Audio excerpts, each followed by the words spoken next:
இந்திய மக்கள் அனைவருக்கும் என்னுடைய இரவு நேர வணக்கம்.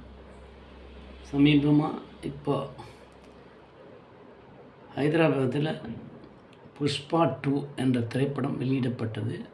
அதை காண சென்றவர்கள் குறிப்பாக ஒரு பெண்மணி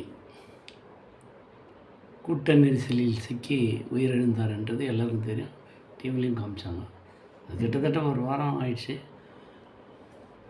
இப்போ இன்றைக்கி நியூஸில் காட்டும்போது இந்த புஷ்பா 2னுடைய கதாநாயகன் அல்லு அர்ஜுன், அந்த அல்லு அர்ஜுனாவை போலீஸ் கைது பண்ணிக்குதுன்னு சொல்கிறான். நீதிமன்ற காவலில் 14 நாள் வைக்க சொல்லி நீதிபதி உத்தரவிட்டது உள்ளதாக செய்திகள் பார்க்குறோம் நம்ம டிவியில். அதுதான் சினிமாவை பார்க்க சென்றவங்க நெரிசலில் சிக்கி செத்துருக்காங்கன்னும் போது அதுக்கு